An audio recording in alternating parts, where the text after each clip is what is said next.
Looking back on the week that was and forward to the week ahead. It's the Fantasy Football Hustle. Here are your hosts, Brian Drake and Dwain McFarland.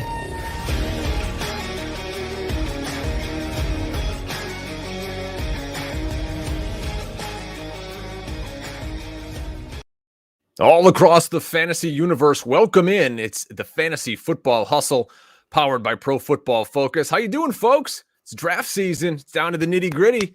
I'm Brian Drake, FightingChanceFantasy.com, SiriusXM Fantasy Sports Radio, joined as always by my main man, Dwain McFarland. You know him, you love him, the analytical assassin over at PFF. Got a great show tonight, folks. We're going to be talking some high stakes. We're going to be talking some of our favorites at ADP, and we've got a hell of a guest. It's Pat Kerrane. You know him, you love him from NBC Sports Edge Football. He's one of their lead fantasy analysts, and also the co-host of the very popular Ship Chasing podcast dedicated to high-stakes season-long fantasy. Hey, they got some cool stuff going on this week. All week long, starting Wednesday, they're going to be streaming main event drafts with Sean Siegel, hopping on with Ben Gretsch and Pete Overzet. And then Thursday, they're going to swap out Sean for Davis Maddock. So tons of great stuff going on over there. If you like what Dwain and I did the other night, our YouTube exclusive Football Guys Players Championship Draft, you're going to love what they do over at Ship Chasing. So, gentlemen, welcome in. Dwain, how are you? Pat, welcome to the party, brother. Yeah, thanks for having me, guys. Excited to talk some football with you. So, yeah, man. Dwain, I'm super excited to have Pat on. Like, Pat and Jack Miller were two of the guys I wanted to make sure we got on in the off season. We were trying to get Pat a little earlier, but it was on us. Like, we had the draft plan, blah, blah, blah. But he was totally cool about it and was willing to hop on tonight. So super happy to have you, man. Yeah, it's going to be fun. We've got a lot of guys already jumping in the chat room. If you're watching on YouTube, make sure you subscribe, you leave a comment, a like, whatever you kids do with all this fun stuff. Rumor has it, Dwain, we have a TikTok page now. Wow. Yeah, that's the rumor. That's the rumor. It's the rumor. We've posted nothing at FF Hustle, but we have one. So, if you're into that, maybe you can help us hire like your 14-year-old sister to run it, because we have no idea what we're doing. And if you don't have any idea what you're doing with your drafts this weekend, you're going to want to go over to pff.com, use our promo code HUSTLE, save 25% off any subscription. They've got Dwain's draft articles. They've got Ian Hartitz. They've got Andrew Erickson. They've got Nathan Yankee. Everything you could ever need for season-long drafting needs is over there at pff.com. Use promo code HUSTLE. And if you need a draft board, you saw my post earlier today, draftwithredzone.com. Use promo code FFHustle. They'll guarantee you delivery by this weekend. They're going to save you $50 off. They're giving these damn things away. Promo code FFHustle, draftwithredzone.com. All right, all the pleasantries out of the way. Dwain, you wanted to actually kind of go off topic here and start with a draft that's going on as we speak. It just finished. Football Guys Players This is Championship. nuts. Let me put it up on the screen. All right, let me get this out of the way. Boop, boop, boop. Go to the 3-man box. All right, so this is going on. Yeah, while we're waiting on Drake with technology, which he's better at than me. Yeah, no, this is insane. The 2-hole, and got to get, Pat's take on this, but starts with Christian McCaffrey. So number one, Kelsey has to go first. But coming back is Saquon Barkley. So I had tweeted a little bit earlier in the week that like the potential kryptonite to the Kamara, CMC / Devontae Adams starts, right, from a month ago because everybody was worried about Aaron Rodgers.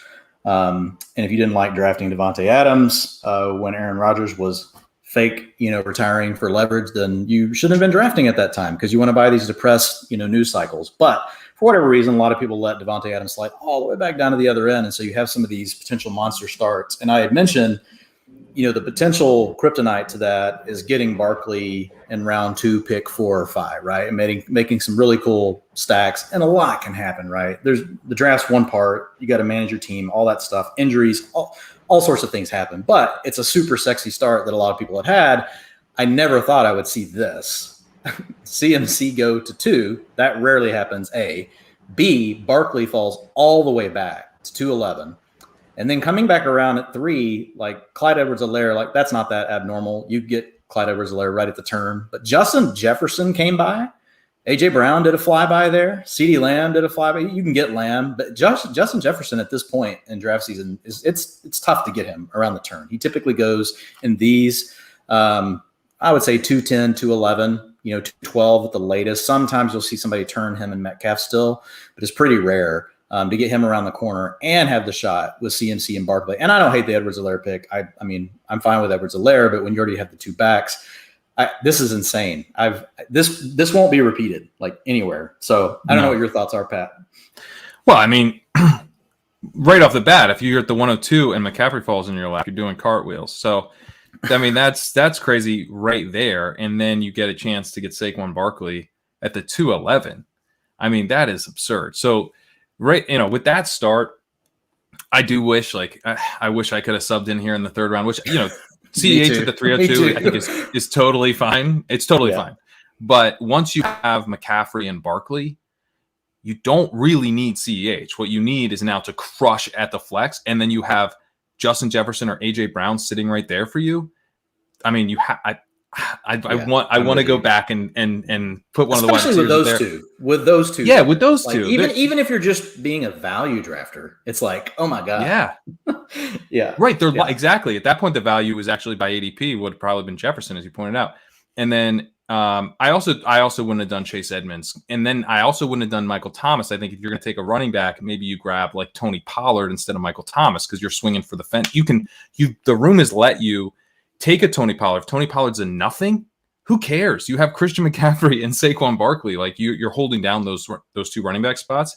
What you really want is if you bank a Tony Pollard, now you're just absolutely steamrolling people. So, whatever. I'm with you. It's a great team, but it is a great team. I'm with you. I'm just jealous. I mean, I'm jealous too. Pick 4 though, I'm probably going DJ Moore. In round 4. And I like Cooper Kupp, so I'm not going to argue with that. But then coming back with Thielen, I would have gone more. I'm probably going T. Higgins.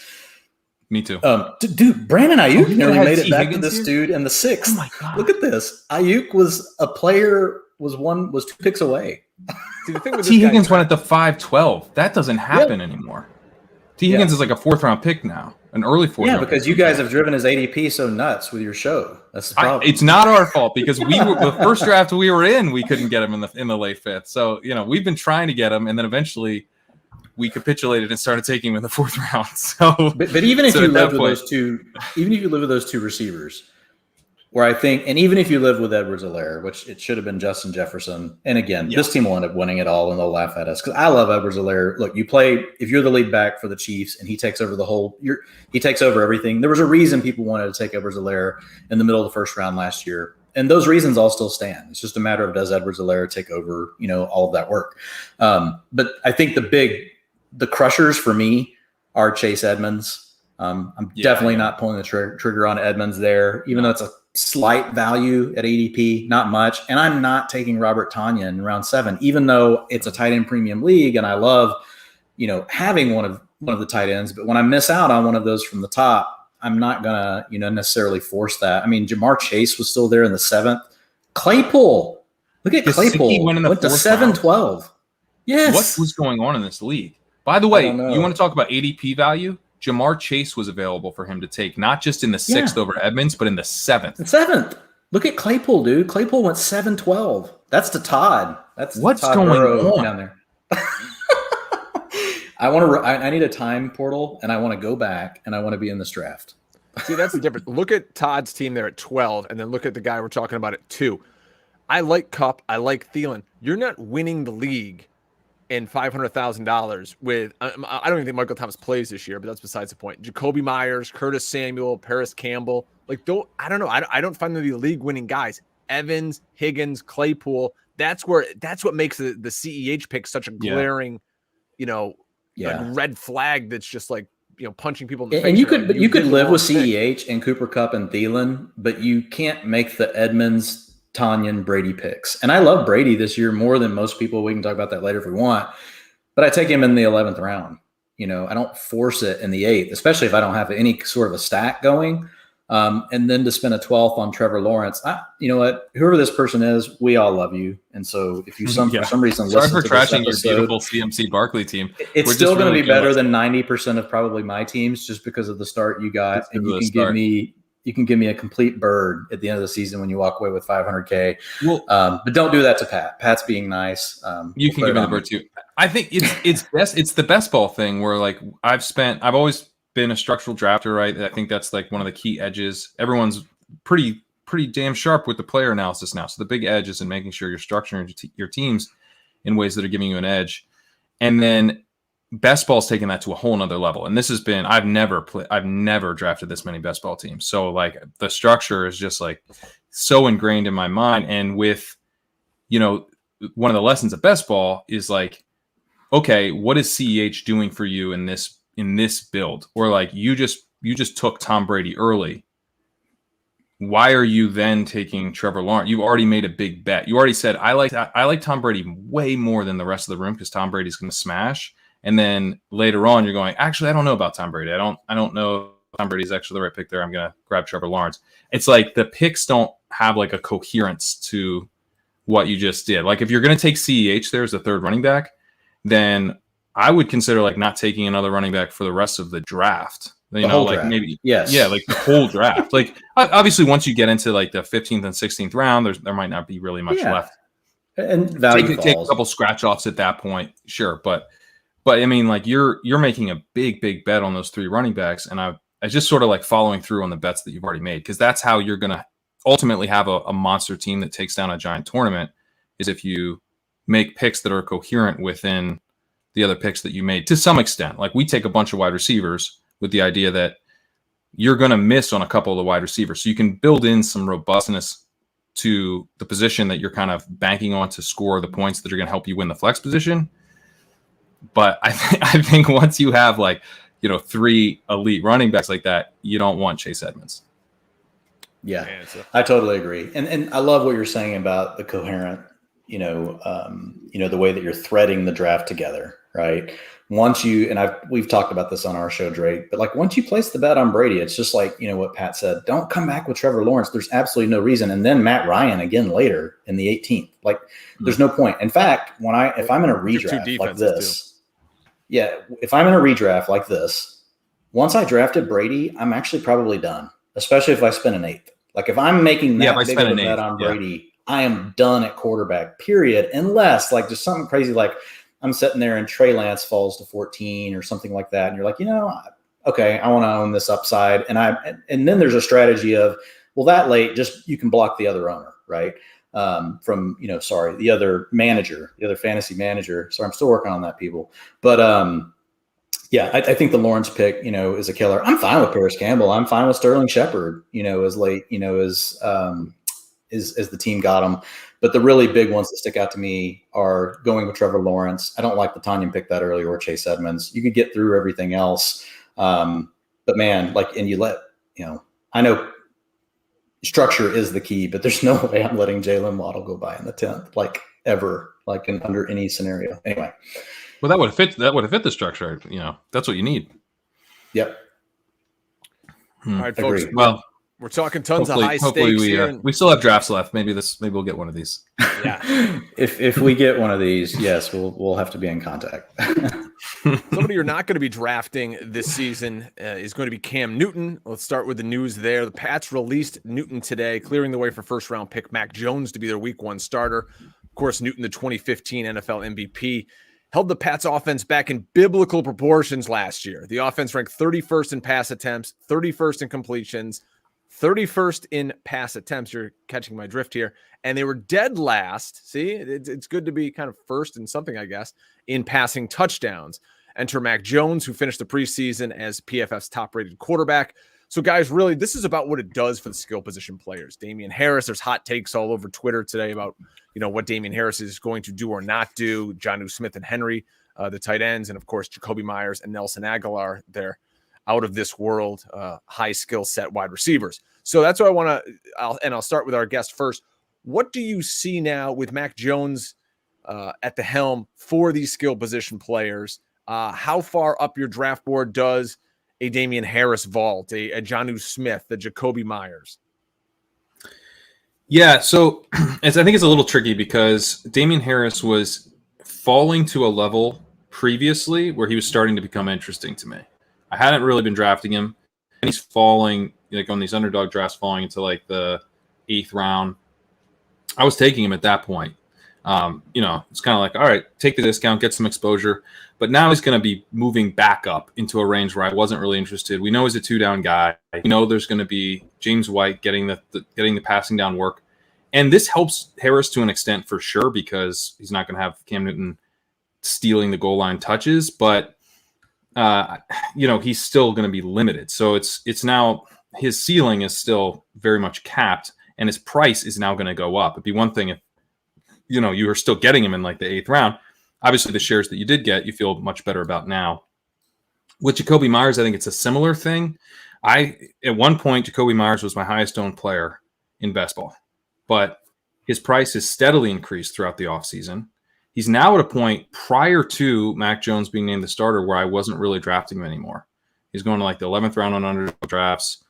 He's had been cheaper in FFPC until about a week ago. I feel like I noticed kind of a shift where he was starting to get a little bit of steam, but like 3-4 weeks ago, you could still get him in the 14th round or so.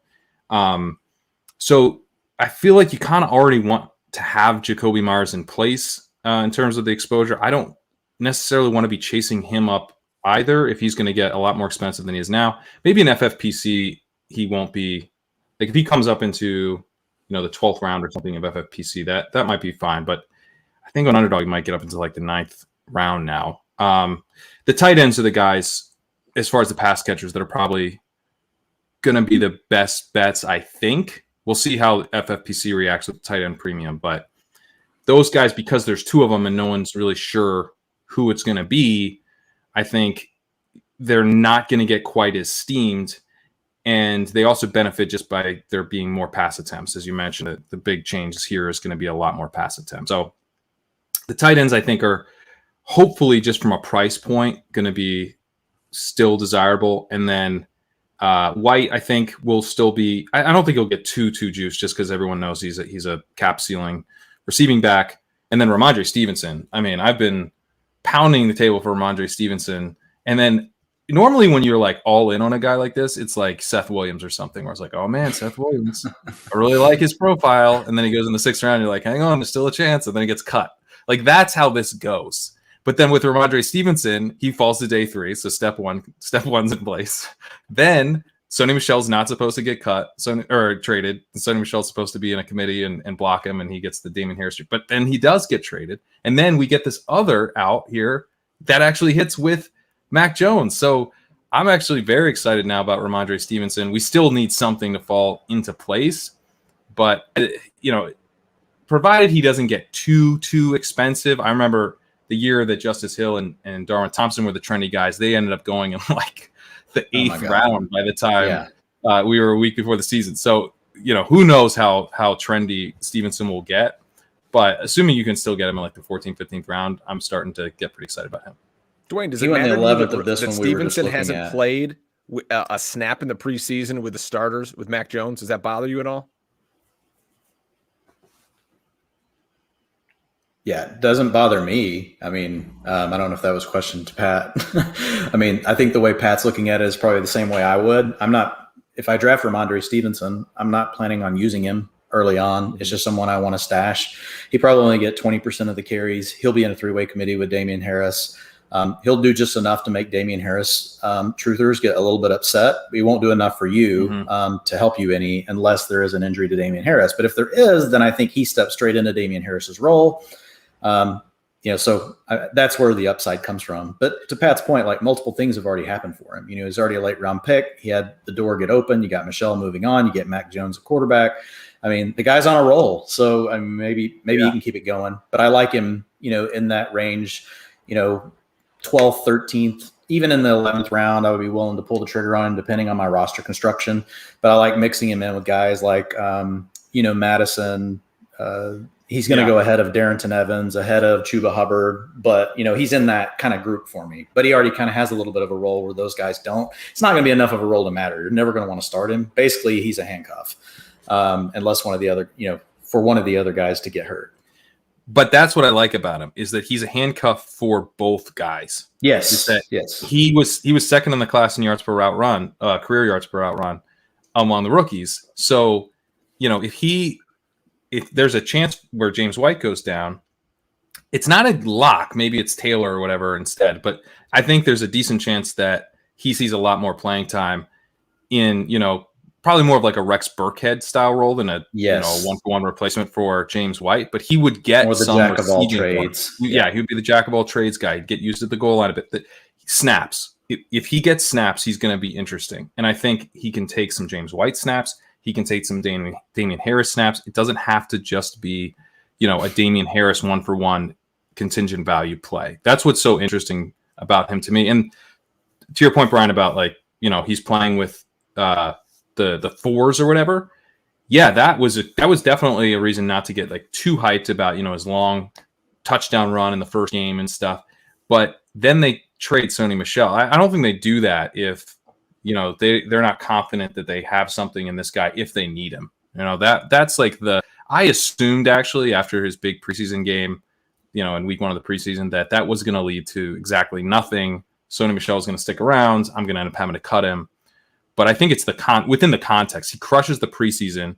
Everyone on earth can see this guy looks like he might be pretty good. And then they make a big roster change. So I think that within that context, it's who cares who he's playing with. Yeah, he's got some hands too, which I like. One more piece of news here before we get into our favorites at ADP, and we're going to talk about a really, really fun article that Pat just put out today. And it is the news we were kind of all expecting. Michael Thomas put on the reserve PUP list. The Saints have a bye in week, what is it?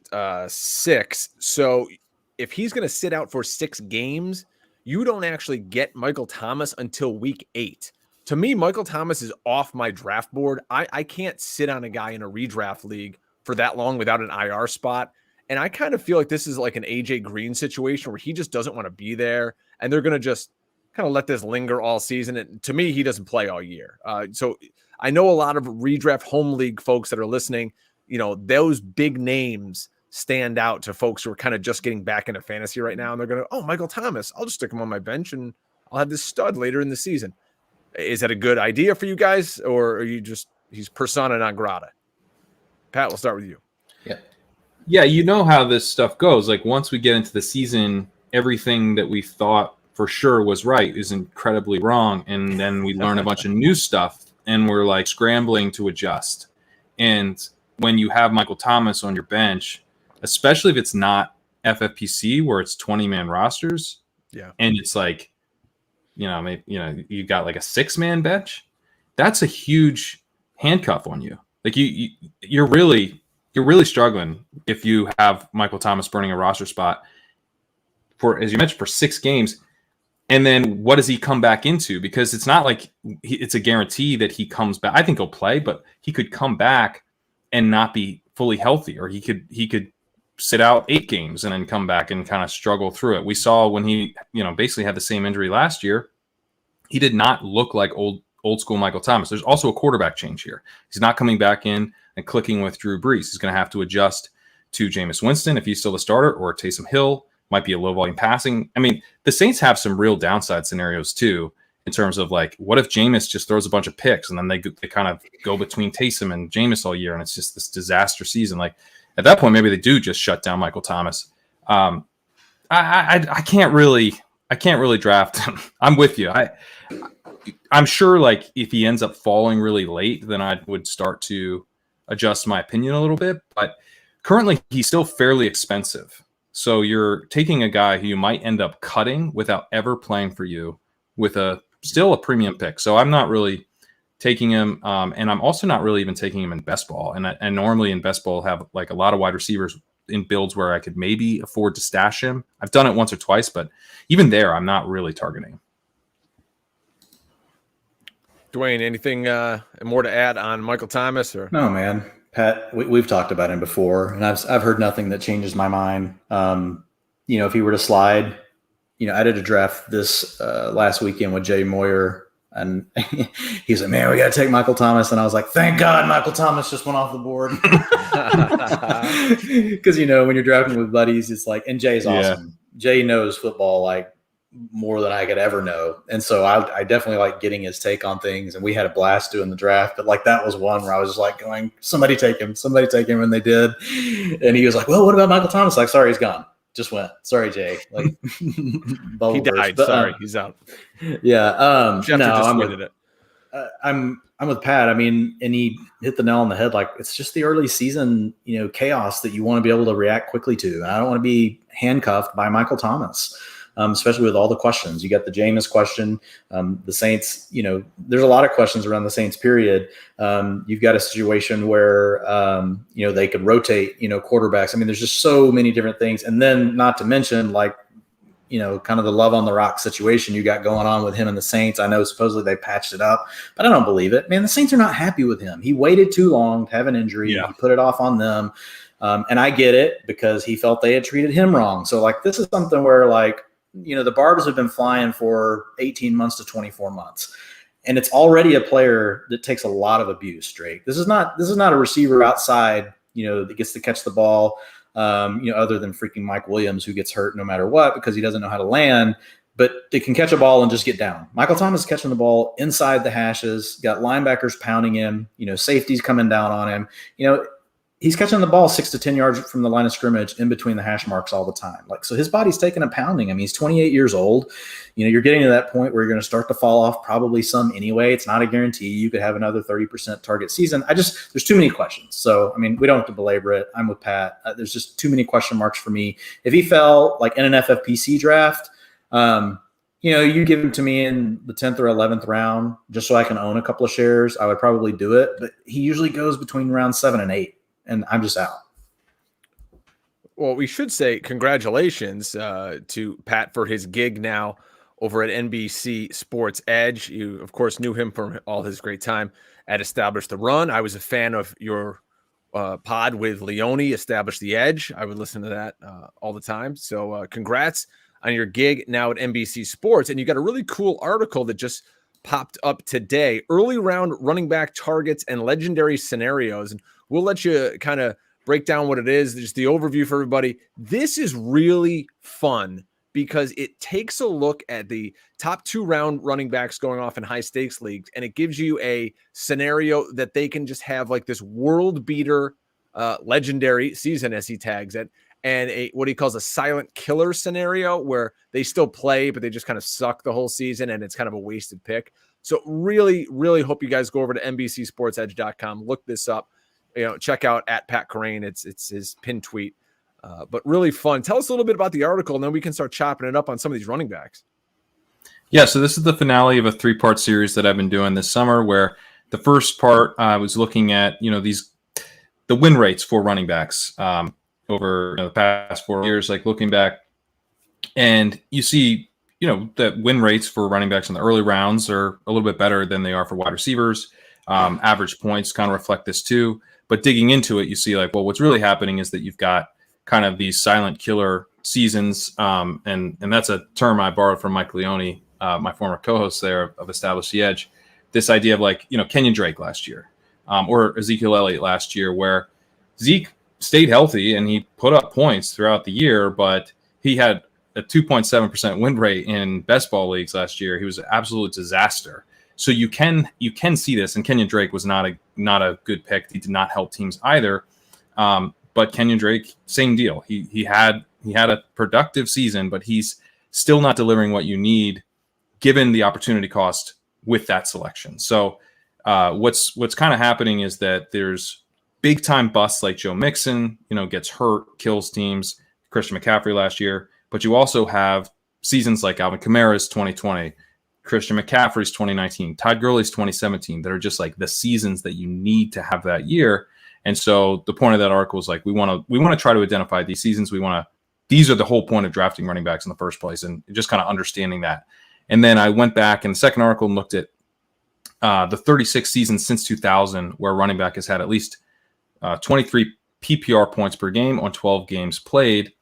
And it's really striking how you used to be able to have these seasons in the mid-2000s with kind of a Sean Alexander type of rushing only profile. But that has really shifted towards you need to have the passing game profile, at least 4+ receptions per game. Dalvin Cook, the only guy since 2010 to do that, to have one of these seasons without 4+ receptions per game. That's become an absolutely critical component of the profile that we're looking for to really hit the upside. And then also every guy since 2007 has been efficient as a receiver as well. So it's not just that they're getting kind of fed volume as receivers, it's that they're earning it. These guys are good at receiving. They are fits for the modern NFL. So with that in mind, with that profile, I applied it to the first 2 rounds of fantasy drafts, but I didn't kind of just say like, oh yeah, he's caught this many receptions. I kind of did a scenario. I painted a scenario of how these guys hit the legendary season, how they deliver this legendary season, and kind of really painted out in some real detail. And I got pretty specific at points just to kind of add some color and have some fun with it. But I also think by getting specific, it can help you sort of envision like how realistic does this feel? You know, like how kind of absurd are you getting? Like to get Nick Chubb there, I had the Browns trading Kareem Hunt for, to the Rams, and it's like, because it kind of needs Kareem Hunt out of there to really get there. And there's almost no plausible way for it to happen without Kareem Hunt out of there, which doesn't necessarily disqualify Nick Chubb completely from selecting him because, over a 3-week stretch, maybe he crushes in a fantasy playoff setting, and that could be very valuable. But I think you still want to think through like, how would this even happen? And even though you'll ultimately be completely wrong with whatever you come up with, I still think the exercise can help you make better draft selections. Let's take the gloves off here. You're fading Joe Mixon in this article at quote, Mixon feels like a more expensive version of 2020 Chris Carson. He doesn't have a very strong path to a legendary season, but if he stays healthy, he can easily deliver value at ADP. You're going to take more of them in best ball. But we know our friend Mr. McFarland is very high on Mixon. So I'd like to hear the back and forth between you two smart gentlemen on Dwain, why you should be for Mixon. And then Pat, our guest, you start us off with why we should be fading Mixon. Well, yeah. So Mixon was definitely in writing the article that I was a little bit more nervous about, like, what should I be doing here after writing up the upside and downside scenarios? Because when you write the upside scenario, it really comes down to him just getting kind of fed at the goal line. Like he's of all of these running backs, he has the worst career elusive rating. He's not been very efficient in RotoViz's fantasy points over expectation metric over the last few years. He's had some pretty bad years.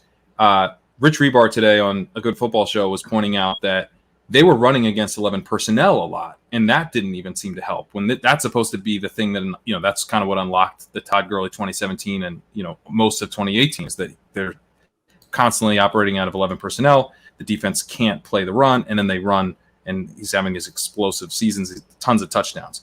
So it's tough for me where I'm going, I don't think Joe Mixon's that guy, ultimately. I don't think he has that level of talent. But if this offense is just getting down to the goal line a bunch and they're just kind of leaning on him around the goal line because he's got a real path to 75, 80% of snaps this year, he could definitely hit that legendary season. It's plausible. There's definitely a path for him to get there. The problem is that, again, the offensive line isn't very good. That's one of the things that also jumped out is that a lot of these guys, they had top 5 offensive lines. They had elite offensive line play in the seasons that they went absolutely nuts, which makes intuitive sense. But I think it's not like they had good offensive line play. They had elite offensive line play. The chances that the Bengals have an elite offensive line this year are essentially zero. They're not going to. And that's not disqualifying from hitting one of these seasons. Christian McCaffrey did it with terrible offensive line, but he's doing it by owning all the snaps, getting a ton of goal line work, and getting a ton of reception. I think what Mixon's ultimately going to do if he hits is kind of have like a season that's close to that, but not the complete thing. Kind of like a Zeke season, like a vintage Zeke where he gets like 20 points per game, that type of season, which is at his ADP, that's definitely a hit. It's not like you'll be very, very happy if you get 20 points per game out of Joe Mixon. But there's also scenarios where, with the bad offensive line, with Mixon having not really shown as much talent as we've been hoping because of this really enticing prospect profile, that he ultimately ends up having kind of one of those silent killer seasons. And he's not like crazy expensive, but he's going ahead of these guys that we just talked about, with the CH pick. Like, he's going ahead. You're talking about him versus DK Metcalf. You're talking about him versus AJ Brown and Justin Jefferson. Like, there's massive opportunity cost in selecting Joe Mixon. So if he ends up getting, like kind of the 17 points per game season, which isn't, no one's going to call that a bust, but that's kind of that silent killer thing where you could have had a wide receiver, like DK Metcalf could be the wide receiver 1 this year, right? So your opportunity cost with him is still a little bit too high, and I think his path is a little too thin to truly be the Joe Mixon season. Like, is 2021 going to be the Joe Mixon season? I think it's a little thin, but I also think I feel better about him hitting. So it's tough for me. Like, I am open to the argument, like, okay, because now it's like, all right, you know what? He might score 20 points per game in the second round, and that's going to be pretty nice. We shades of gray here. It's like the WWE these days. There's no good guys, there's no bad guys. Everyone's Roman Reigns. All right, Dwain, what do you think? No, and I honestly, like, Pat's a super sharp dude. He hits on a lot of great things. I do agree when you look at some of the absolute destroy seasons, there is an elite line, in play. Overall, like, you don't have to have a great line, right, to do well, as a fantasy running back. So my biggest thing with Mixon is the price is right. I expect the offense to get better over the season. I don't expect the offensive line to be great, but I expect it to be better. And I think he could easily, as the 4th option on the team, get to 60 or 70 receiving touchdowns. So I feel like it's more about the way I'm thinking about roster construction, because Joe Mixon allows me, once I get to the middle of the second round. And the other thing is, when I plot these things out, I'm thinking about, like, what does my draft strategy look like based on the format, based on the number of teams, all those sort of things. And honestly, I bake a lot of that into the way that I handle, setting up tiers and rankings, because ultimately my goal is to help people win. And I know that's, Pat's too, is to help people win, to help them win their drafts. And so when I think about Mixon and I look at him, if it opens up the door for me to take Davante Adams in the middle of the first. Like, once you get past, Alvin Kamara, as the 3rd back, Dalvin Cook and CMC obviously being 1 and 2, you can make an argument for Kamara to be, number 2. But once you get past those, like, I'm out on Zeke and Henry. I mean, both of them are over 1,500 touches. I just don't need the headache of dealing with Zeke and Henry. I get the argument on Zeke because it could be an elite offense, and I could see theoretically this 20 touchdown season. I don't think it's going to happen. It's in the outer range of, outcomes, because I think Pollard's good enough just to take just enough away from Zeke. I don't think Pollard has standalone value necessarily, but I think he has enough to really thwart Zeke. And Zeke's, his explosiveness over expected, it's gone, man. The juice is gone. The last 3 years have been a downward trend. I worked with Tej Seth, who's smarter than, like, rocket scientists from NASA. Like, I saw the work he was doing. I was like, dude, can you crunch this data for me for fantasy football purposes, and, like, help me understand what you're doing? Let's talk through it. And so we had a good conversation around it. And really, Zeke and Henry are both. They're on the downtrend, which fits perfectly into, like, what his model was showing. And look, models are models. Not, what's the saying, Pat? Some models are useful, all models are wrong, or something like that. So whatever, you can take it with a grain of salt. But it's the explosiveness over expected. So that's 10 plus yards or more on a carry. And so what Tej did with this data is he actually normalized for game situation for the number of players in the box. Because when you start off in the first drive, right, you're coming out, you're going to face more 8-man boxes. Your third drive, if the game's still close, you may face a few less. But eventually, the game changes and everybody has to adapt. So by the time you get to the second half, like, those numbers for 8, players in the box, all that kind of stuff go down. So Tej actually normalized for all of that. Like, he normalized for down and distance, what's the situation, all that kind of stuff, just like you would for rushing yards over expected. And he did it for explosiveness. And so the thing I liked about Mixon was he really popped. Like, he was actually 3rd in that metric of all the backs in the top 20 in the ADP, which even was surprising to me. I liked Mixon, but I was more similar to Pat. I didn't necessarily see, wow, does he really have that explosiveness? And so that just opened my eyes to a different angle. So I think everything, you laid out, Pat, is true. And I think you have a decision on your hands. Like if you get there and it's Metcalf, Justin Jefferson, I have all those guys, right there close in a tier together. But if I started off in the first round with an Adams, I like coming back and getting my anchor in Mixon and then turning around in the third and hopefully still getting my upside, especially, if I'm getting it, like say I'm picking 1-4 and coming back to me. Let's say I took Kelsey or Devontae Adams, because I've done that. Coming back to me, I get Mixon, and I'm kind of good from there. Then in the third round, my goal is hopefully Lamb slides to me, right? And I can take another big swing. And if I'm in FFPC, then I'm hoping one of the tight ends come back to me, and which doesn't always happen. So it's really me plotting out the path. And I think that he's a more safe second round pick than what a lot of people give him. And I think he has more upside than what people think. When I'm talking about a historical crush, I totally get the points, that you're making, Pat, but I think it's also really hard to truly figure out who these smashes are going to be, despite as much work as you and I may do. And obviously, we spend a lot of time working on it. So we're proud of our work. But what I love about you is man, you really are open to thinking about things differently. And it makes me think about things differently. And the way I try to think about my approach to fantasy football is I'm basically I want to be like Bill Belichick, right? If you hear Bill Belichick ever talk, he's like, I'm never too proud to still. It's assimilate, learn from everyone, pick up the best things, learn what works, learn what matters, and then, adapt that, put that into your draft strategy. So my problem in the third round is there's just not a back that I feel great about. I really don't want to take any of them. I love Swift getting the discount in the fourth. So that's the other part of it. So if I can go receiver early, come back with Mixon, come back and get another upside receiver, and then basically leave myself open from there on when I want to attack running back again, I like him a lot for that strategy. Well, that's exactly how I was thinking about trying to get some more Mixon in best ball, because, I like that strategy as well with other backs. I've done that with Jonathan Taylor. I've done that with Saquon Barkley as they've slipped into the second round. I've done that with Antonio Gibson. So it's just a different spot of the draft. You can actually do it a little earlier. You can take Travis Kelce, you can take Devontae Adams, whatever, and then you can grab Joe Mixon. So I actually really like that kind of one elite running back strategy, but getting the elite running back in the second round this year. So Mixon does give you another option to do that. The thing that's been kind of keeping me off Mixon in managed leagues is that just in general, the idea of okay, this guy's going to hit 18, 19 points per game. That's kind of what I see him really getting to. Realistically, it's that you can kind of catch people at running back in managed leagues in a way that's harder to in best ball. And I'm just kind of more comfortable taking Adams and then instead of taking Mixon, taking DK Metcalf, and then still taking Lamb, and then still taking Mark Andrews, and then still taking another wide receiver, going zero running back. I don't necessarily have to take the running back in a managed league because I have the waiver wire. I have, these scratch offs that I can rotate out all the time until I finally hit on someone. And in the meantime, I can get these pass catching running backs that are sometimes quite underpriced. And I can kind of figure it out week to week because it's a week to week game. Running back's the more predictable position.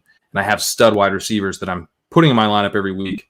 And people can't catch up to me the way they can in best ball with, good but not great wide receivers and the scores getting slotted in. So that's I think part of it is that I'm also very picky about the running backs that I take early on in managed leagues. In best ball, I'm not so picky. I'm still fairly picky, but I'm not nearly as picky because those points, if I structure the teams really well, they're getting into my lineup every week. If Mixon's having a lot of really usable weeks, they're going to be hitting my lineup every week because I'm not going to be putting too much of my draft capital in the running back position in best ball. All right, folks, weigh in the comments here. Let us know what side you're on. Are you drafting Mixon? Are you fading him? Do we dare talk Antonio Gibson? How do you guys feel about him? Are we have differing opinions? Or are we both on the Gibson Express?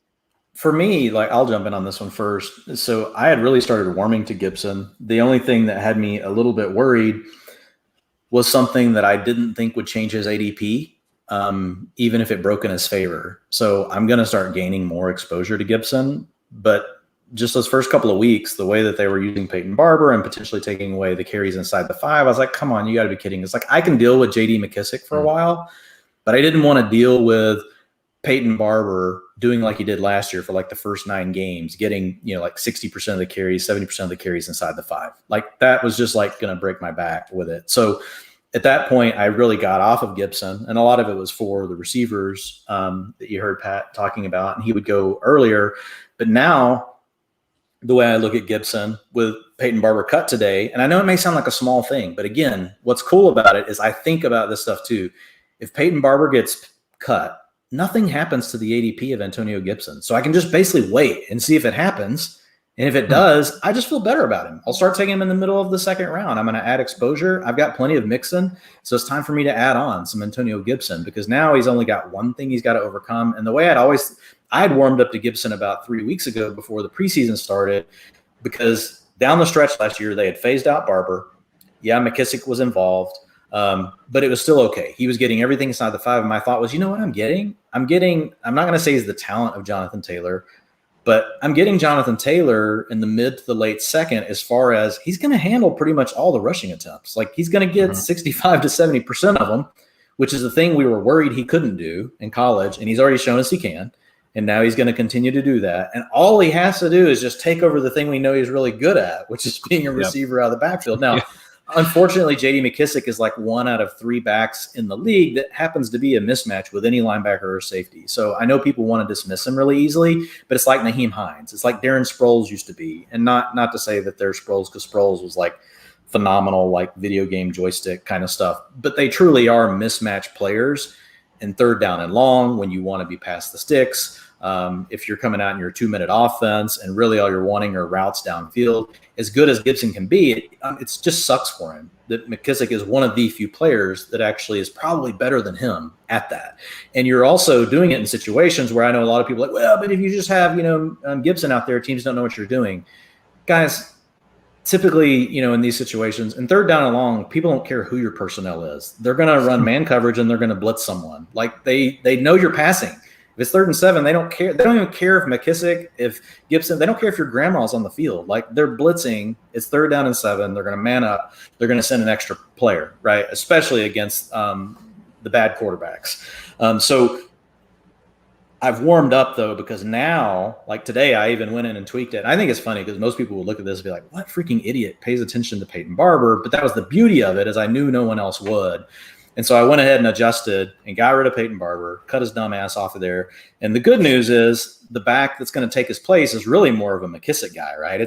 Jarrett Patterson's not Antonio Gibson. Now we say that. Roles. Exactly.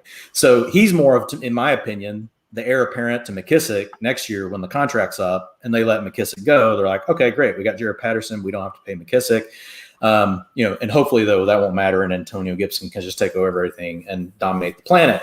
But I bumped him up because I had him down right around 55% because I had 7.5% of the carries and I had 50% of the carries inside the 5 going to Barber, which was hurting Antonio Gibson's touchdowns per attempt.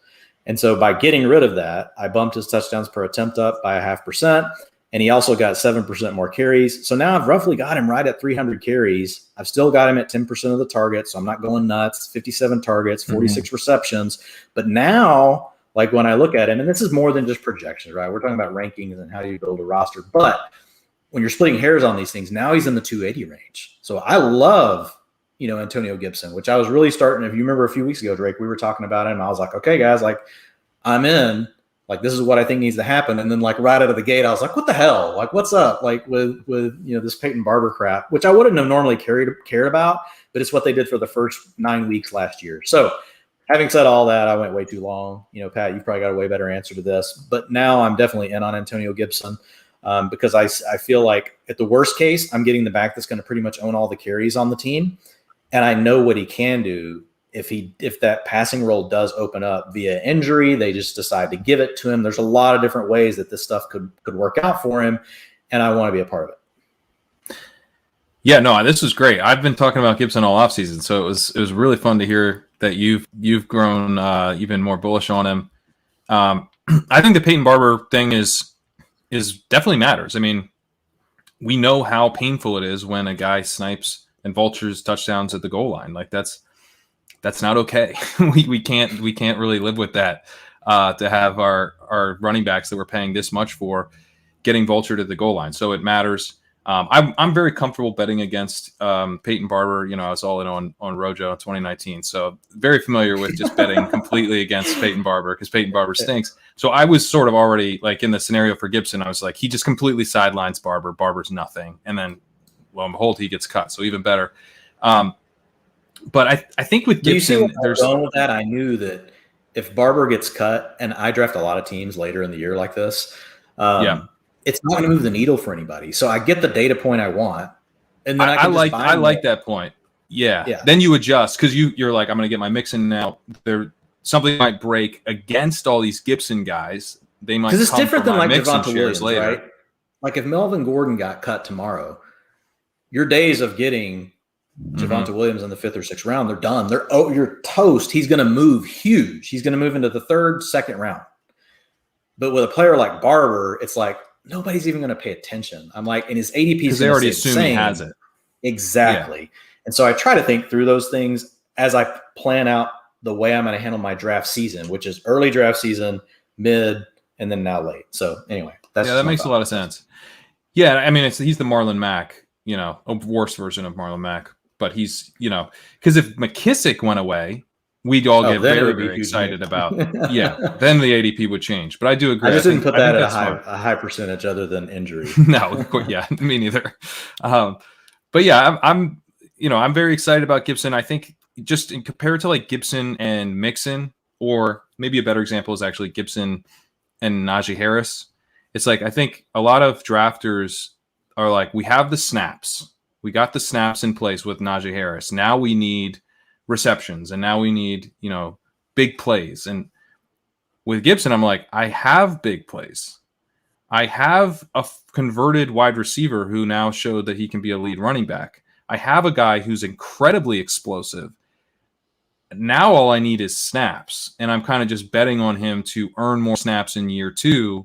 And if I get the snaps, I'm getting there where I don't have to hope that this guy is going to show something either that very few rookies show immediately or that, he hasn't really shown over the course of his career, although I am intrigued about these explosive numbers that you're saying for Mixon. But my perception of Mixon is not necessarily that he's going to get there as a talent. It wasn't mine either, to be honest. Like, it wasn't mine until I dug in the data. And then I had to call Tej. I'm like, are you sure? Like, so talk me through, like, how you do it, like give me the methodology, and was it just for last year or was for a longer time frame? No, he's got it for a longer time frame. So I've got the data for all of Mixon's career broke down by each season. I'm very interested in this. And he's, no, dude, I'm going to do more with it this offseason. So we'll have to talk. Like I've already told, Tej, I'm like, man, like this is really cool. What you're doing. Cause it's like rushing yards over expected, but a different twist. It's around the explosive plays, but normalizing for it, for all the, because if Mixon's good, variances. Like if Mixon's really good this year, like we're in business. Mixon's going to crush. I think that's like the modern fantasy industry is so volume focused, and volume is ultimately like how fantasy points are scored. But how does volume come to pass? I think in a lot of cases it comes to pass because guys are awesome and they get the volume because they're awesome. The coaches are like, this guy's a star. I'm going to feed him. And, sometimes like with Zeke, like they're probably going to feed him no matter what, even though he's clearly in decline, they're still probably going to feed him. And so you can still get fantasy points out of him. But in betting on these guys to be the next guy, I really want to feel that they have the talent or they have the path. They've really flashed certain elements. And I feel pretty good about, Gibson's receiving profile, given that he was a converted wide receiver and he's already shown, this really nice, he was efficient as a rusher, the thing we didn't think he could do, to your point, Dwain. So that's like kind of, I guess it's like puts me at a little bit at odds with the market, where the market prefers it snaps in place first and then everything else. I'm like, I'll get the snaps later if this guy's a star. And I like being at odds with the market a little bit because that's how, you can sometimes get values compared to, how everyone else thinks these guys should be drafted. So Gibson's a guy that I really like. What I like about how you're thinking about it though, Pat, is like you're making it simple for everybody there, but like you're really digging into this and you're looking for certain metrics that matter, right? That and it's hard to say things are predictive in this world, but you're looking for the things that give you an edge. You're not just throwing any data out there. Because let's be honest, like drafting upside is nothing new, people have been doing this for 20, 30 years, like since fantasy was invented. I have a guy in my league every year that takes every upside player too early and his team sucks except for 1 year out of 10 when he hits everything. And yes, he dominates the league, but he only gets to dominate 1 out of 10. Dwain, so only needs to win 1 out of 12. But you're to your credit, and you're being cool about it. You're oversimplifying, I think, a little bit because you put a lot of work in behind the scenes and into how you. And the article is a great example. Like you walk through some of that and you help people understand that. But that's what draws me to the work. And that's what draws me to want to have a conversation with you about it versus, I've drafted against the upside fantasy drafter for years and I kick their ass pretty much every year. But when I read your stuff, I'm like, well, Pat's got a different bend on this. Like, and Ben Gretsch is the same way. Like there's a lot of really good stuff going on. Sean Siegel, the stuff he's done, you guys are all super sharp and I love reading and listening to your stuff. So just a hat tip to you guys. I know you're kind of trying to play it cool and not go way deep into it, but there's a lot of thought that goes into this, but at the same time, you do simplify it. You don't want to overcomplicate things. And that's the beauty of some of the stuff you guys are doing. There you go. Yeah, I do try to simplify it. I think, and it's more fun to, have people be able to get on board with what you're trying to say. I don't want to just kind of beat people over the head with the stats. Getting people to buy upside is never hard, just so you know, Pat. Right. That's true. That's true. They're also willing to listen. Everybody wants to buy the story. If you ever poo-poo somebody's upside on Twitter, like that's the best way to have people just like all of a sudden blow you up. Like, you're just a complete idiot, even though you may have done a lot of research. So, no, but I know you guys put a lot into it. So anyway, the other thing I try to go ahead. Oh, go ahead. Yeah, Pat. Sorry. Well, I just want to say that the other thing, and I include this in the article, is I always try to let people know what I'm doing, what I'm actually drafting, like what, who I'm actually willing to bet on. And that's ultimately like where Mixon comes down as a fade. It's because like I don't have Mixon in any of our main event teams so far, and I don't think we'll ultimately have him. So I'm explaining why, it's not that I think if you draft Mixon, that's like a bad move necessarily, but that's ultimately I came to the conclusion that I think the opportunity cost is too high.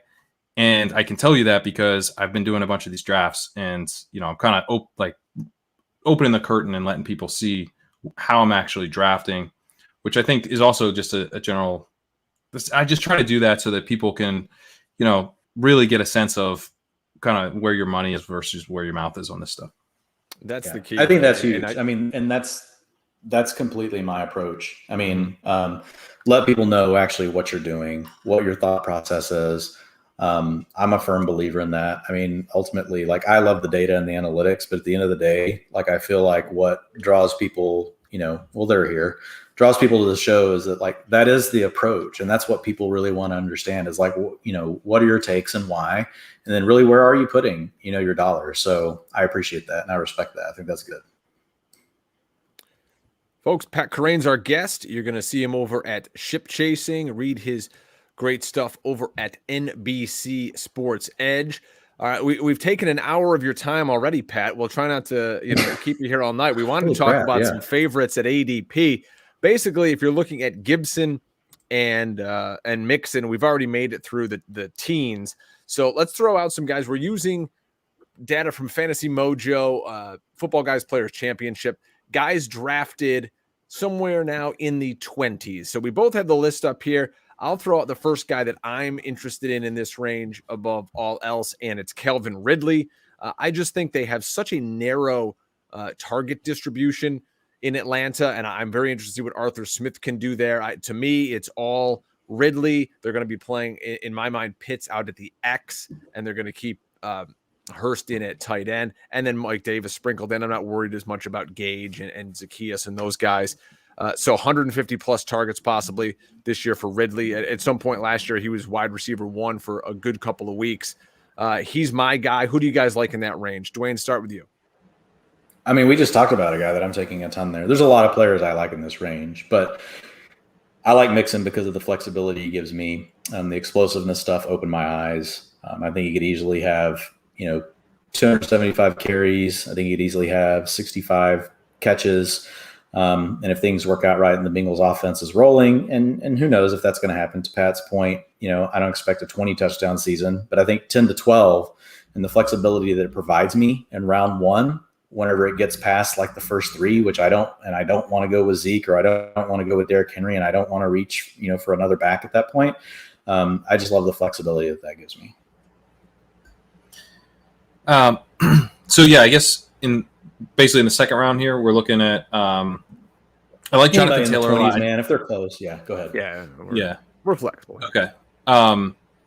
Yeah, the Jonathan Taylor discount has been insane. I'll go with DK Metcalf though. I think with Metcalf you have this explosive upside for them, not necessarily to get back where they were early in the season in terms of passing volume, but for them to get back closer to there, and then within a modern offense, an offense that moves DK Metcalf around a little bit, that doesn't have him run the exact same routes every single play, which, if you look at reception perception, was happening.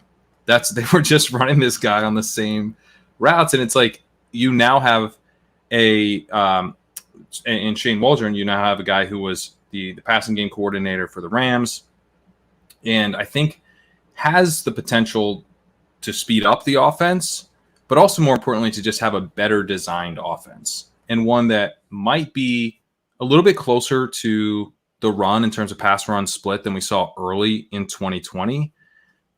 But I would happily trade away a few pass attempts for better designed pass attempts. So DK Metcalf, I think truly could be the wide receiver one this year.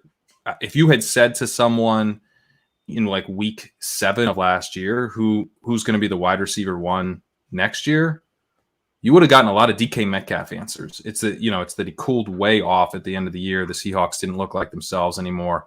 So that's the kind of upside that really, frankly, shouldn't be available here. Like if you're taking McCaffrey, if you're taking Kamara, if you're taking Cook, you shouldn't have access to a DK Metcalf, and you don't always do.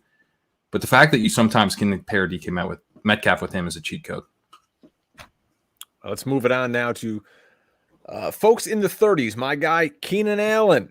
I think every year we just kind of forget about Keenan Allen. People assume Keenan Allen's like 45 years old whenever you talk to the fantasy players out there, but we're going to get a new offensive coordinator here.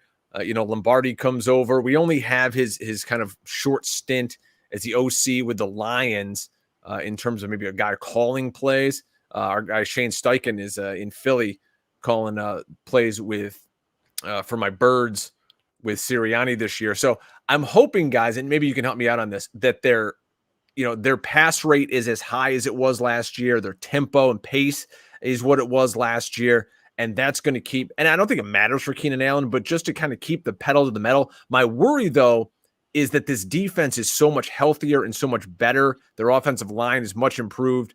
But really for Keenan Allen, I don't know if it matters. He's just such a monster out there. We've heard the talk about Mike Williams playing that quote unquote Mike Williams role, which doesn't make sense because he's not going to play in the slot. But to me, wouldn't that say that Keenan Allen is going to play the Mike Williams role, because that is actually where he's going to play. But let me get your guys' thoughts on Keenan Allen in the 30s of ADP. I think Keenan Allen's going to play the Keenan Allen role, which is there you go. Like be open all the damn time. Yeah. So I think you're in good shape, and I honestly don't want him taking the pounding that Mike Williams takes, but he really operates in a similar situation anyway, which is probably part of like why we have seen some Keenan Allen injuries, taking some of those big hits. But yeah, I mean, I'm good on Allen. I take AJ Brown ahead of him. I move CeeDee Lamb ahead of him now that I've seen that Lamb has bumped Michael Gallup off the field, which was all I needed to see. So CeeDee Lamb, that's another great example of Lamb. The price had already gotten so high. I knew all I needed to see was that he's going to be out there for 90% of the routes. And once I saw it, no one would care because his price was already so high. And I also knew Amari Cooper would eventually be practicing, and then that would bring CeeDee Lamb's draft price down. So when CD got like to peak CD, like at 2.7, I just got off of it, knowing that really my goal would be to get back on the CD train when I could get him at 3.3, 3.4, 3.5 once I had seen what I needed to see. So yeah, I like Allen, but the guy I would name in this range for me is Lamb. It's kind of like what Pat said. Like if you had looked at, where we were before Dak's injury and what people would have thought about CeeDee Lamb versus, what happened down the stretch, when everything basically fell apart, and he still managed to, put up decent numbers. Wasn't great down the stretch for you. But I had some teams in the top of the FFPC that were crushing early on that I lost when I lost Dak. But Lamb is the guy that I love. I like Terry McLaurin too, but I'll pitch it over to Pat. Yeah, those are kind of the guys that I really like in this range. I guess AJ Brown on this list is going right next to Keenan Allen. So I'll say him. I mean, anytime that AJ Brown is in the third round, like I just do not get salivate. Yeah, it's crazy to me that he ever gets there. When Julio Jones had not been traded yet, there was this. You could sense that there was just like probably 40 people in the fantasy industry with nearly finished drafts of AJ Brown as my wide receiver 1 this year. And they didn't get to publish them because Julio Jones got traded and then everything kind of got revised. But that hype train was about to hit. And I think it was very much warranted that it was about to hit because AJ Brown is an absolute stud. And when you have an absolute stud wide receiver, and then another good wide receiver is added to that team, that's good. That's good because now we're going to score more points. We're going to be extending drives. Like if AJ Brown is there and Josh Reynolds is a secondary option or Anthony Ferkser is a secondary option, that's not good because now you've got the defense is just able to scheme to take AJ Brown away. And it's like, how else are you going to beat me? The fact that Julio Jones is there, it might take a little bit of upside off the table where, AJ Brown's not going to have like a 34% target share or something absurd, that maybe he could have had without Julio Jones. But he is going to, I think, have a much cleaner path to hitting a really awesome wide receiver season. He's an incredible talent. He's locked in with his quarterback. The defense isn't very good. This is a team that's probably going to be passing, more than it wants to be. I just have a hard time understanding why he's not more appealing and why he's just not a staple of the second round. Because that's anytime I can't pass on the guy. My fan that here in the 40s is DJ Moore. He's a guy we talked about a ton on the Hustle last year. And he had an ADOT last year of 13.8. He was kind of running a little deeper down the field. Now we've got Sam Darnold in Carolina. We still have a shitty offensive line. They're going to want to get the ball out quick. If you saw DJ Moore in the game the other night, the preseason game, his ADOT was like 2.4, 2.5. We know Darnold loves throwing the ball underneath. See his time in New York with Jamison Crowder. If Moore is going to be running those kind of routes, I think he's going to be become like a yak monster. He's going to be a guy who is going to have to do a lot after the catch. And he can. And they've got Terrace Marshall. They're also, to me, Marshall is basically their de facto tight end. So DJ Moore is my guy in the 40s. So let's go to Pat. You took my guy. That's sorry. I'll go back. I'll switch. That's all right. I'll go to Mike Evans. The first main event draft that we did this season, we were sniped on DJ Moore, and I believe it was the first time that he had been taken before the 402. We were out of the 11 spot, and we wanted DJ Moore at the 402 and didn't get him. Andrew Schellenberg sniped us there. So yeah, I've been sniped again on DJ Moore. It hurts just as much as the first time. The guy that we have taken recently at the 402 as a big old reach is T. Higgins, and I could have selected him with my next one, but I'll select him now.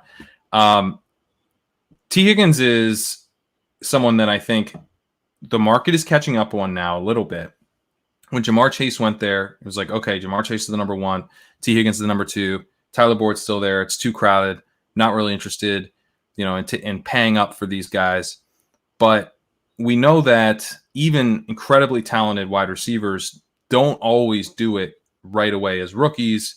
DK Metcalf he had a below average win rate as a rookie in best ball, and then he explodes as a sophomore. We see that all the time. And now we're seeing Jamar Chase struggling a little bit. I think Jamar Chase is ultimately going to have an awesome season, and I'm actually buying the Jamar Chase discount right now happily. But I think we always should have been leaning towards the idea that T. Higgins was going to start the season as the wide receiver 1 and probably operate as the wide receiver 1 through the whole season. He's like a guy that I was very on the fence about coming in.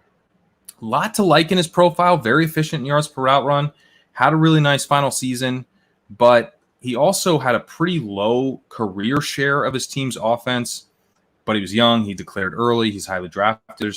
There's reasons to like him. There's reasons to worry about his profile. What he did as a rookie, I think now you're starting to think, is this guy the next Allen Robinson? Like, is he that kind of big-bodied wide receiver who can actually generate big plays downfield, who can maybe not get like wide open, but get open enough, and he's got a really strong connection with his quarterback. I think he has huge upside in these Bengals are good scenarios where Burrow, is throwing a ton. The Bengals offense is better because of Jamar Chase. They're scoring a ton of points. I think in those scenarios, T. Higgins is the guy that you want. Dwayne, how about you, bud? Yeah, I'll scroll down a little bit just so I can keep us moving. I want to be cool with Pat. And Pat, anytime you need to go, just let us know. But for me, I'll jump down into the 50s, Drake, if we're talking FFPC, and I'm going to go Jerry Jeudy. So, last year, 21 years old, hits a 20%, adjusted target share. If you go back and look at the guys to do that at that age in their first season, in the NFL, well, you have AJ Green.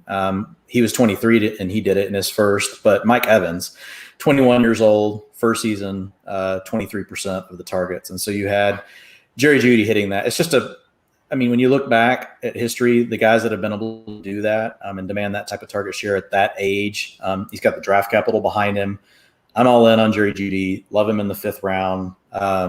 I loved it more when we were getting him in the 6th or the 7th round, but that's quickly evaporated like over the last 2 weeks as people have kind of sharpened up. And I think basically what happened is people were like, wow, there's all these receivers that look like this, and there's this other one that looks just like him, and he's not fitting there with them. Like, what's going on? And people were like, he's going 20 picks later. What's that about? Yeah, exactly. And then some people caught on. They started blasting on social media, and here we are today. But I don't care. I still love getting Jeudy at the price. For me, I would say Jerry Jeudy is one that I'm happy to hitch my wagon to like multiple times over and over and over. All right, we'll pick. Everybody can pick one more guy. I don't care where he is. He can be a super late round flyer. In the 60s, 70s, 80s. Give us rules, Drake. We need rules in our life. Come on. There it is. So my guy, surprise, surprise, going to be Devonta Smith. When you look at this Eagles team, hey, what are you going to do? You look at this team and you see that they're rolling out Greg Ward, who was their leading receiver last year. They just cut Travis Fulgham today. They still have the 2 tight ends. We'll see if I have a sneaking suspicion Zach Ertz could be on the move at some point. Hint, hint, Jets, who needed to have only 1 tight end in the roster. I just see a guy with a 25 to 30% target share. Jalen Reagor on the other side can't get open off press man. He's just really bad at it, and Miles Sanders can't catch. So, where's the ball going to go? You're looking at Dallas Goedert in the middle of the field, and you've got the Slim Reaper. So if you can get him, folks, in round 6, round 7, round 8 in your home league, just snap him up. He's going to be like your wide receiver 2, wide receiver 3 most weeks. All right, Pat, go to you. Yeah, they're coming for you. Or they're coming for me with that hot take. Yeah. Slandering right. Zach Ertz. Zach Ertz has become kind of a controversial player in my life because I keep taking Zach Ertz because he's so cheap. He's left for dead. And it's like, is he like your James White? Yeah, he is. Yes. And it's gross and no one likes to hear about it, but it's like he's one of 10 tight ends who can actually get open at the NFL level. And then, yes, he catches it. I like it. It makes you human, Pat. You're a human being. Yeah. You like someone gross. I like it. Okay. He's so gross. Really better now. You make me feel better. Do it somewhere else. Yeah, the Jets. I have a lot of Zach Wilson and not much Tyler Kroft. So. Well, hey, here's the thing. I was talking to my Jets source that I have. He was on my SiriusXM show.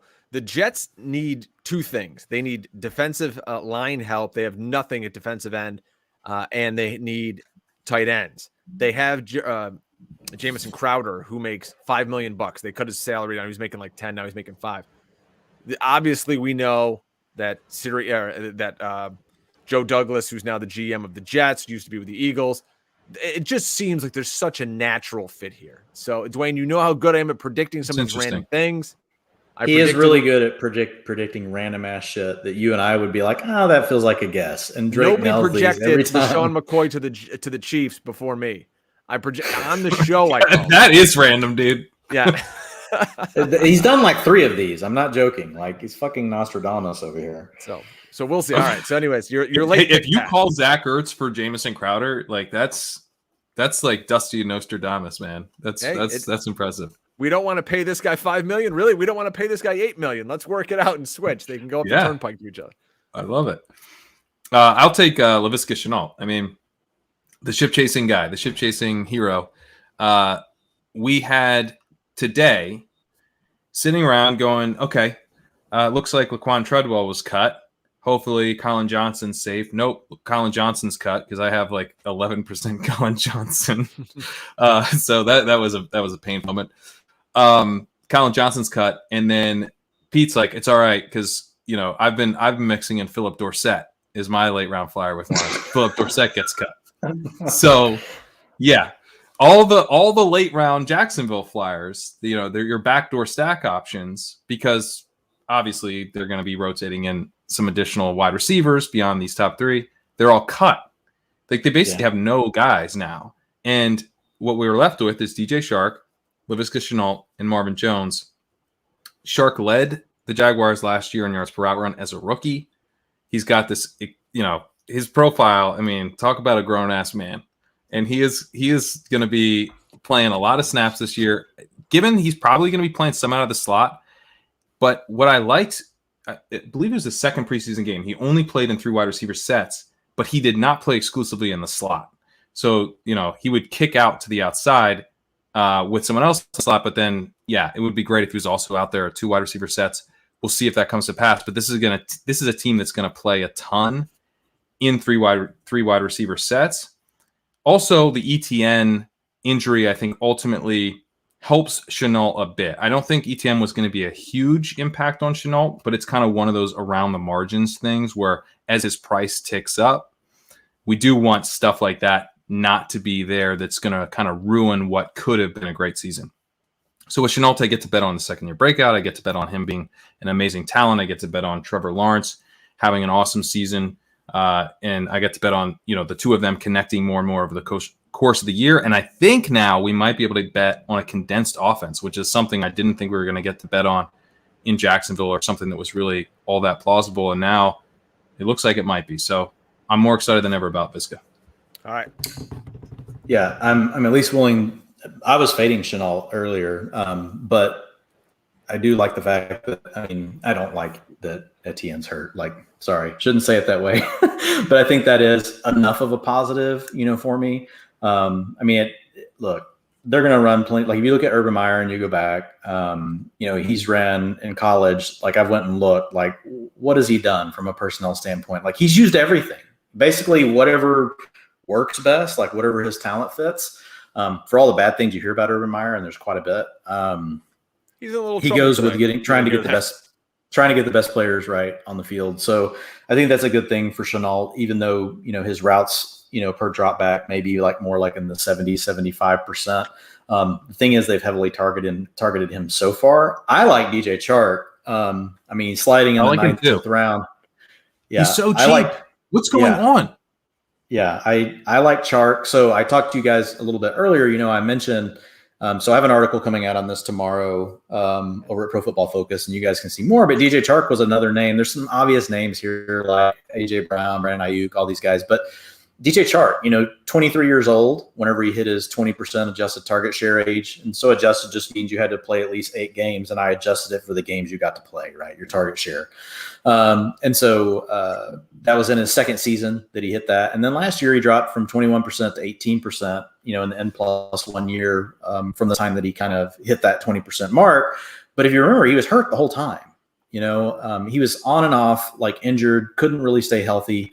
And so I think, look, we've seen these LSU receivers, man, they're stacked. Like, yeah, I know he didn't show a lot in college, but like, it's like we're starting to see a trend. Like, they know what they're doing as far as recruiting these receivers. So I'm all in on DJ Chark. I'm getting him in the 10th and 11th round sometimes. Like I saw your tweet today, Pat, like, what are we doing? And it was DJ Chark in an underdog draft at like 104 or something like that. His ADP is like 91 or something. And my response was buying, which good to hear like someone smart like you on the same page, because I agree on that one.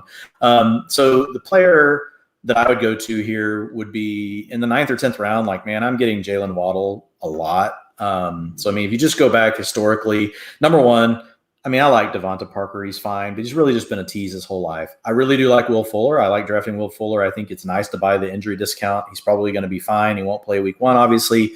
But he's a fine buy as well. But I think if there's a guy that I could put a chip on that, could really lead this offense, going to get to play more from the slot. That's the problem with Gesicki right now. If you guys are drafting Gesicki, don't let your feelings be hurt. Like, he may not even run like 60% of the routes. Like, he's going to be maddening. Just took him in like the 4th round of that.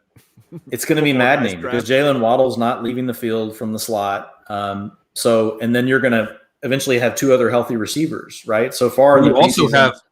They played Durham Smythe last year. They played Adam Shaheen. They drafted Hunter Long. Like, you've got threats as well from the tight ends. Beyond the wide receivers, which is another problem. Gesicki's drastically overpriced. I like him a little more in best ball because he can hit you. He can give you the 2-touchdown game. You don't got to worry about the others if you've got him stacked right, or if you've got your roster build right with some other guys. But his price is still too early, in my opinion. Like, for what you're getting, like the archetype of what you're getting with Gesicki, he's priced too high. But for me, I love Waddle.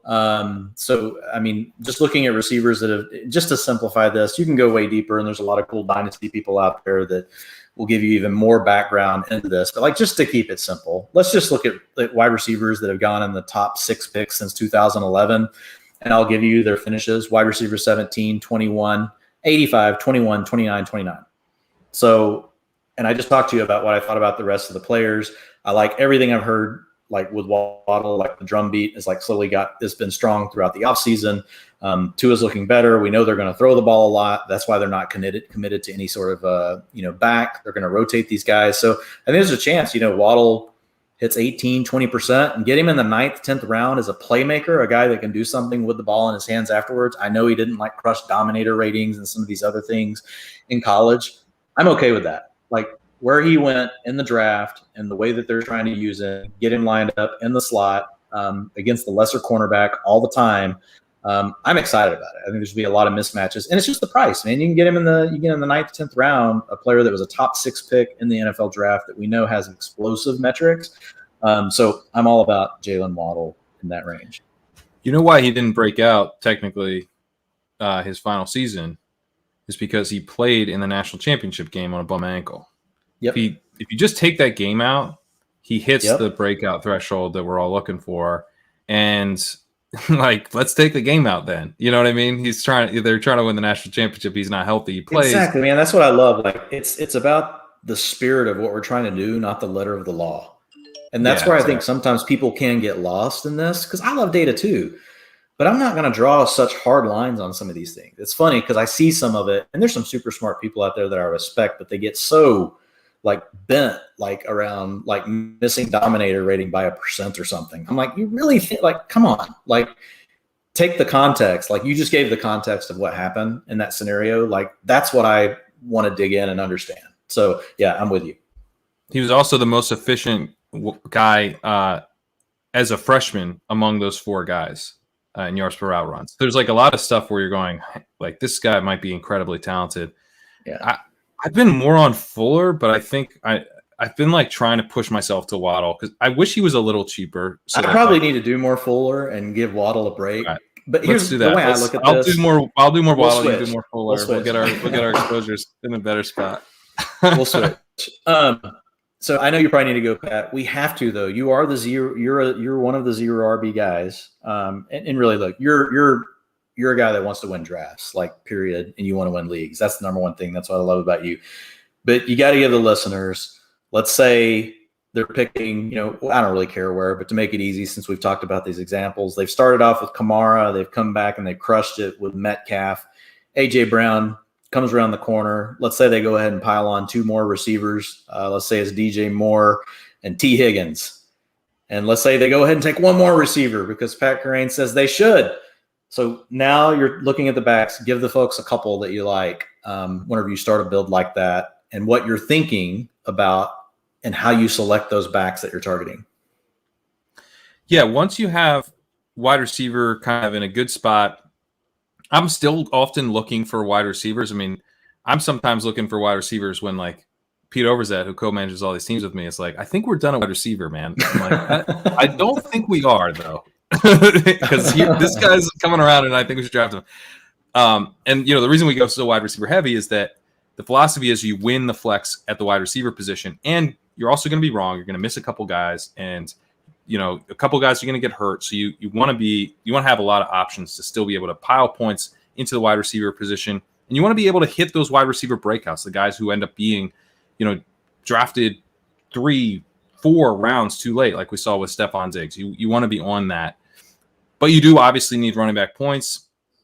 A.J. Dillon's a guy that I really like. And A.J. Dillon has generally fit a profile that I would expect to have increased by now in terms of the price. He hasn't really.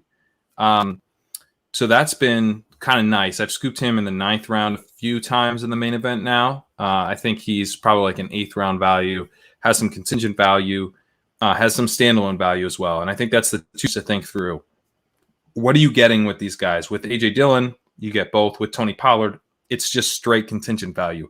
You're never going to feel good about starting Tony Pollard. But once it gets into the 10th round, I like Tony Pollard there because the contingent value is so nice.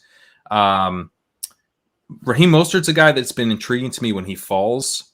I've been kind of arbitraging Raheem Mostert with Gus Edwards. Obviously, that you're not going to be able to get him in the double-digit rounds anymore. So Mostert is now, I think, a little bit more interesting because you can't arbitrage him anymore with Edwards.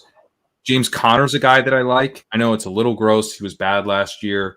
But Chase Edmonds, famously, like the stat, the one career goal line opportunity in his entire career, blah, blah, blah. But it's like, Chase Edmonds is a free agent after the year. They didn't commit a ton to James Conner, but I think they're just kind of seeing what they have this year at the backfield. Like they don't have any commitment to either of these guys. If ultimately Conner is able to show that he's better suited to the high value goal line work, which I think is probably pretty likely to be the case.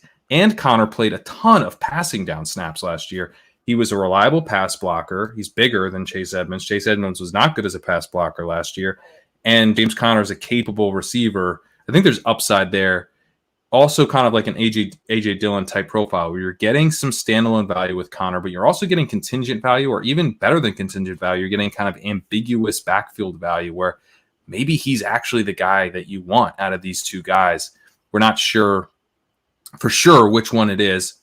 Like the market, I would rather have Chase Edmonds if you're giving me at the same price, but you're not getting them at the same price. You're getting James Conner significantly cheaper. So I like him. I liked Devin Singletary a lot. Very similar scenario where I like Zach Moss a lot more early in the offseason, but it seems like things have shifted a bit towards Devin Singletary. For sure. You can still get Singletary very cheaply. We got him in the 12th round of main event.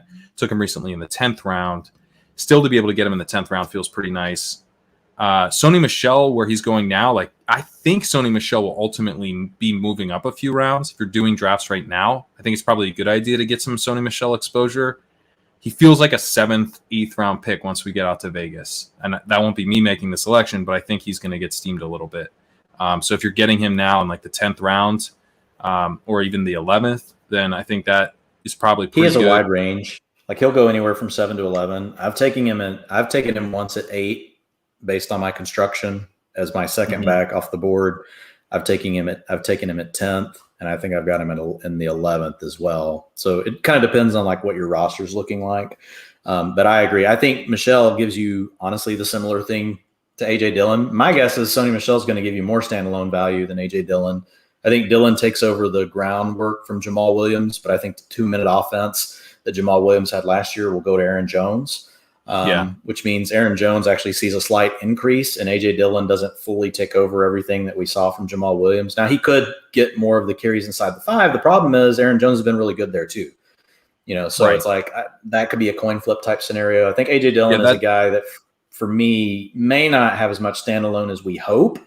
I've been getting exposure to A.J. Dillon, really opportunistically. So I got him in the 10th round the other night. I've gotten him in the 9th round. I want my exposure to him. Those were Football Guys Players Championships, both of those. But I'm not taking him, in the 8th. I totally am behind like the thought process, especially now if I'd started full 0. I think that also changes things a little bit. But I like Michel. Like I think Michel gives you, he gives you probably more standalone value than AJ Dillon. And if Darrell Henderson goes down, which is totally possible, the guy's, he's been hurt plenty. I mean, the thing with Darrell Henderson is he hits the hole as hard as Derrick Henry going 1,000 miles an hour, and he weighs half of him, and that's just, right. Doesn't work quite as well. It equals a lot of big explosive plays because if anybody takes a wrong angle, Henderson's gone. And that's why he's so good in the gap versus the zone scheme. Like if he knows where he's going, like Henderson, he just has to hit the crease, and like it's tough to deal with that, from a speed standpoint. But I think Michel gives you the same thing you get with AJ Dillon as far as upside, and I think he actually gives you a little bit of a stronger floor. Do I think he's do I think his upside profile is as much? I don't know, maybe not, but I'm worried just enough now with Kylan Hill that if Aaron Jones went down, I don't know that AJ Dillon gets everything. I will say, here's the good news: this past weekend and the weekend before, AJ Dillon did take the long down and distance snaps. They didn't really run enough 2-minute offense to say one way or another. So there's still a chance that AJ Dillon is 100% the cuff, sole source cuff, right, to Aaron Jones. My guess is it'll be a little bit more of a committee between those two, but with Dillon still seeing enough to have value. But I really like Michel. I think, especially if I'm going 0, I like him. He's probably going a little too low. And I actually think 8th round is probably fair for what you're getting out of Sony Michel based on your roster construction. We're not telling you people, if you already own 5 running backs, to draft Sony Michel in the 8th round. Don't do that.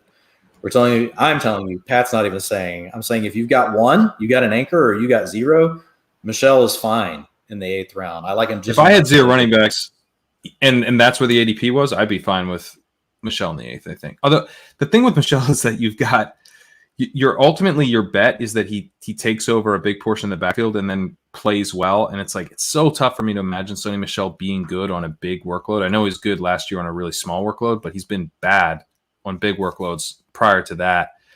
So I struggle a little bit with the cost, but right now it's like, I like the offense though. It's like, I like the offense. They do a lot of things schematically to help the backs that you didn't get in New England. They did, so it's just, I think there's a lot of layers to it, but to your point, I'm definitely concerned.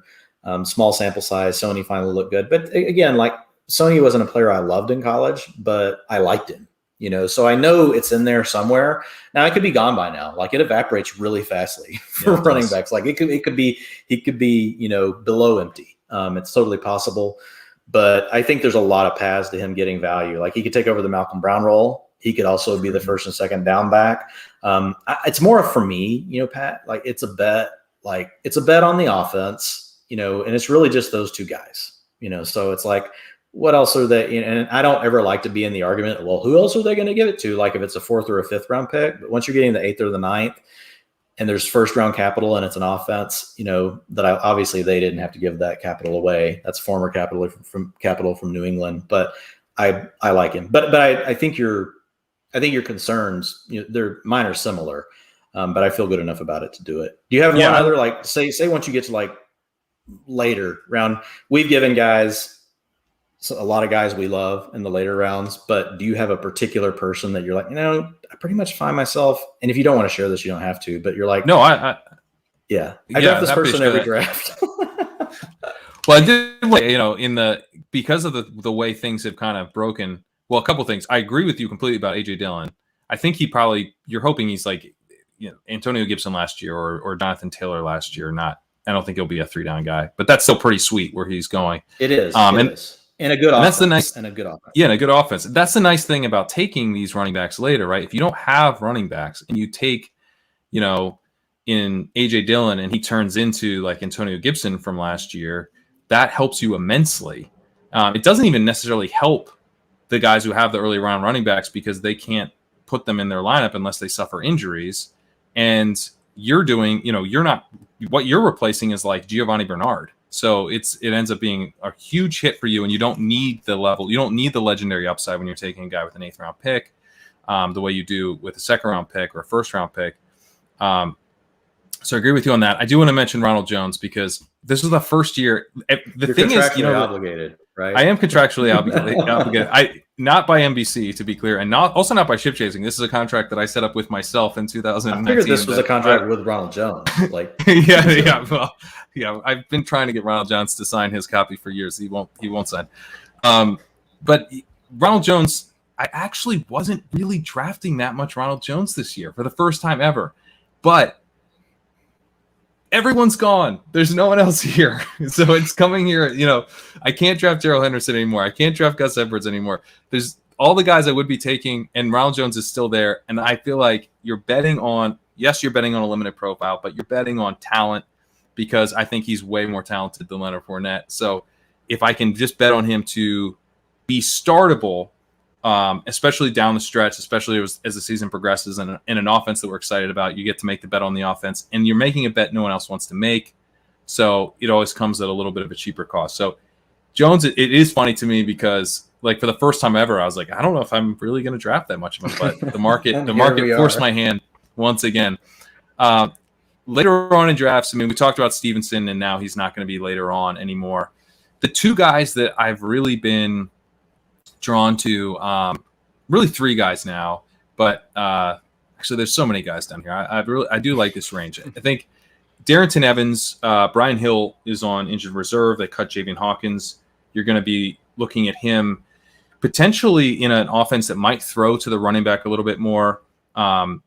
With the new OC, one of the things that struck me when I was writing the article for NBC with these scenarios when I was looking at Derrick Henry was, this is an OC Downing who had thrown a lot to DeAndre Washington and Jalen Richard. We don't expect that to go to Derrick Henry. So where is it going to go now with basically no one else there?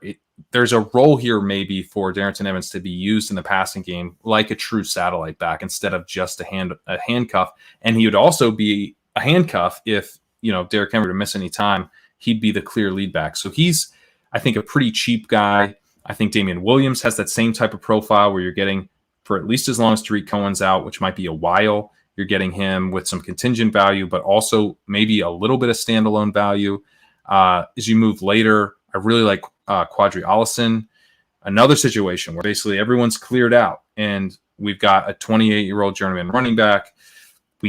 We don't know how they feel about this backfield. It reminds me a little bit of Miami last year, a little bit of Jacksonville last year, where we don't have, we shouldn't have very strong priors about how Atlanta feels about these guys, but we do. The projections, the ADP, it's all saying Atlanta loves Mike Davis. They don't really like Quadri Allison, but we don't really have a great read on how talented these guys are relative to one another. Obviously, everyone would bet that Mike Davis is the more talented guy, but how big is the gap really?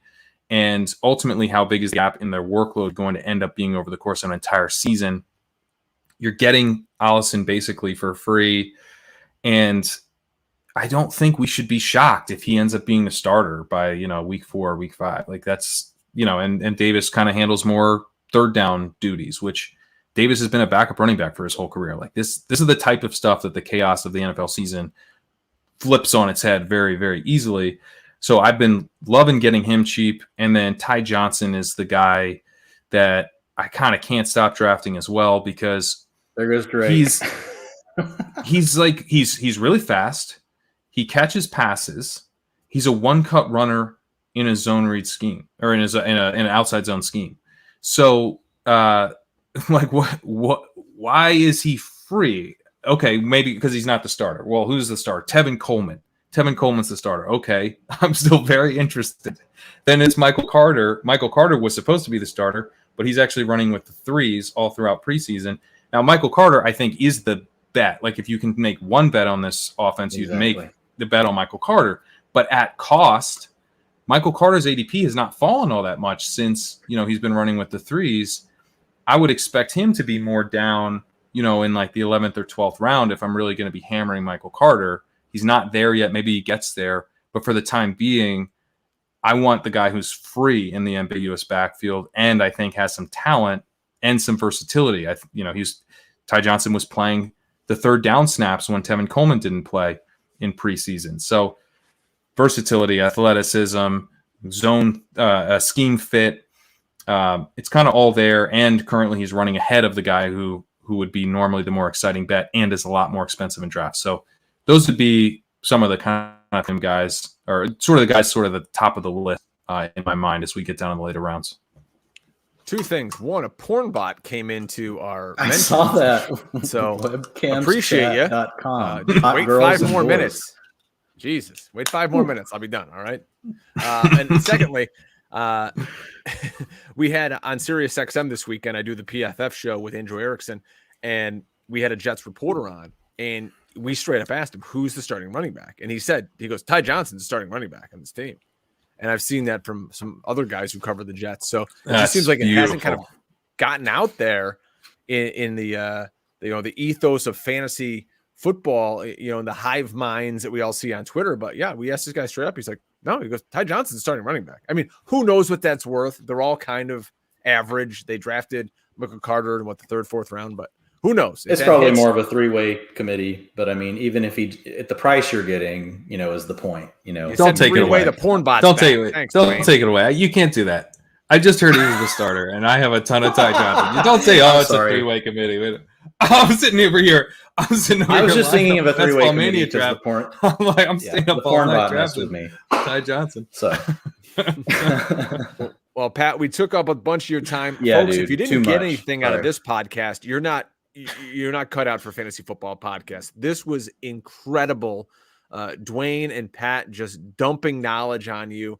A ton of drafts still to go this weekend. We hope the information we gave you is very actionable, and you guys draft some kick-ass teams. We got to get a ship-chasing fantasy football hustle crossover event and draft some teams together. Have some crossing streams or something as we draft multiple teams. That'd be a good times. Well, people have been calling us the piss boys for taking too much yellow in these FFPC drafts. So crossing streams is actually quite on brand.